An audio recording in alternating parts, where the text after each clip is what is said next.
Your thoughts, they are not yours. Only thing that you are doing is listening to them and allowing them to come and go. You are not a prisoner, you are an observer.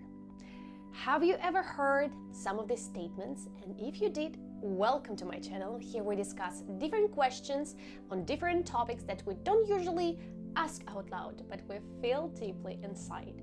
And in today's video, we are going to dive into your thoughts. They are not you. You are an observer. So let's get started.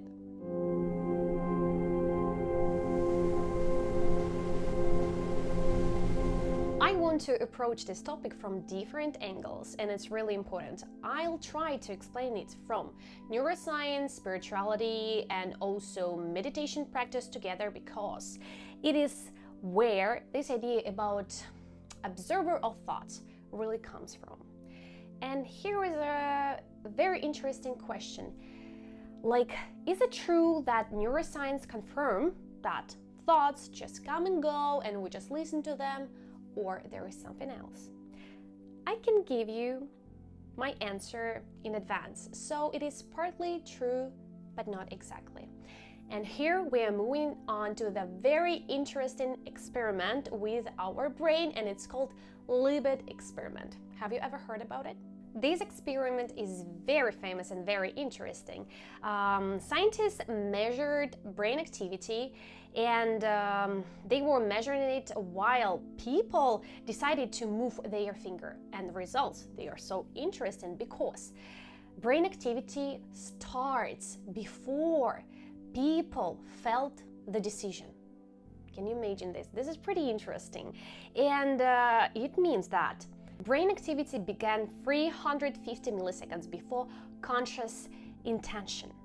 This suggests the brain prepares actions unconsciously.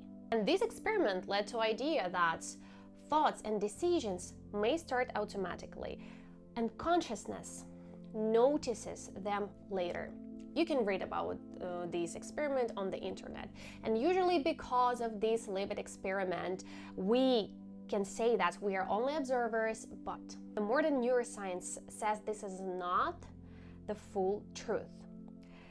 We all cannot deny that our brain always produces thoughts even when we don't try. This is absolute true, and you know it on your practice, of course. And there is a very interesting research on self-generated thought, and this research shows thoughts come from brain network. They can appear without conscious control, and we can see it in meditation, and studies on meditation show something interesting. When people practice mindfulness, they notice that thoughts appear without effort, thoughts disappear without effort, and we can watch them like clouds. And in this mindfulness research, brain scans show less activity in default mode network, more activity in awareness areas. And it means that you are not the thought, you are the one who sees it. And this is where the idea of observer becomes stronger. And let's move on to the spiritual traditions. In many traditions, they say you are not the mind, you are the awareness watching the mind. For example, Buddhism says, thoughts are mental events, not self. Hinduism says, true self is observer, Atman. Taoism says, mind moves, awareness stays. Spiritual traditions say that thoughts come out automatically, that awareness notices them, and you can choose what to follow. This is the most interesting part in spirituality. You can choose what to follow. And modern neuroscience also says something like that. So spirituality is describing the experience, and modern neuroscience is describing the mechanism. It's really interesting that Libet experiment was misunderstood, and Libet by himself said that we may have free want. It means that we may have not created every single thought, but we can choose whether to act on it, like or not. And it is really interesting, and some scientists argue that early brain activity may be preparation, not decision. Conscious mind still plays a role, and free will is not disproved.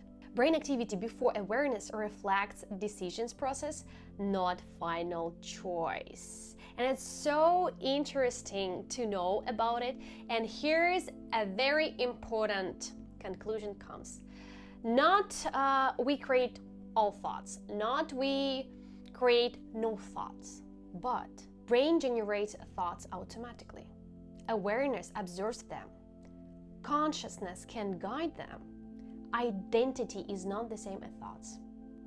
Isn't it amazing? You are not only the thinker, you are also the observer and also the one who can choose. That is why many people feel freedom when they understand it. It is so interesting and it's so exciting to understand that you are not only observer, that you have some kind of control, because at least you can choose what to think about it. You can choose to think about negative things, to stop thinking about negative things, to expand thinking about positive things, and on. And when you think negatively, your hormones, your brain produces specific hormones like cortisol. And when you think positively, your brain produces different hormones that influence on your body, on your health. And it's really important to know that we can choose what to think about. Not absolutely everything, no, it's not possible, fortunately or unfortunately, but I truly love this idea that I'm not only the observer, that I still have this free will. And I really hope that I gave you some food for thought. And if you have something to tell, if you have your opinion on the topic, please share it in comments, and see you later. Bye!